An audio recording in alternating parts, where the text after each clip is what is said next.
What's up, Fern family? Last summer I spent a week building my first ever pond and I couldn't be happier with the result. Today, a few months later, it now looks like this. Still pretty good, right? The biggest difference comes from the absence of the ferns. Their leaves die off each fall and will regrow in the spring. It does look a bit empty now, but it'll be fine once spring comes back around. Talking about spring, the pond is also full of leaves.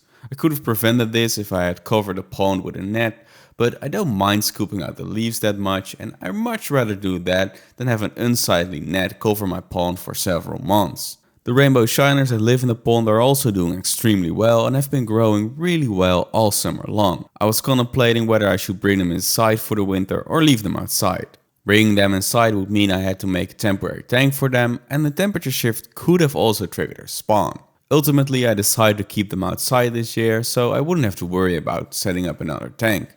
Maybe next year I'll bring them inside and try breeding them over the winter. For now, they remain outside. Anyway, I wanted to do a little maintenance on this pond, so I decided to poke this plant to force all of the remaining leaves to drop. I then got into the pond and started removing as much leaves as possible from the waterfall and the bog filter. After I got most of them out, I used the net to remove as much leaves as possible from the pond itself. And at this stage I looked thoroughly through every net to make sure I wouldn't throw out any of my fish.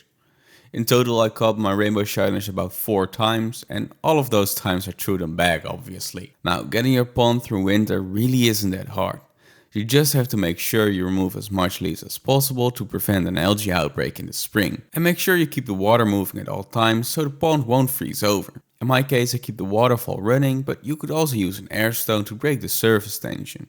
You need your pond to stay clear of ice to make sure there's enough air exchange for your fish. And after about half an hour of work, the pond is mostly free of leaves.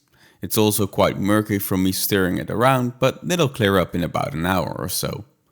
This little maintenance session is pretty much everything your pond will need all winter long. So I'm going to end the video here. I really hope you enjoyed it, and if that's the case, I think you'll like this video as well. Thanks for watching, and until next time, Fur family.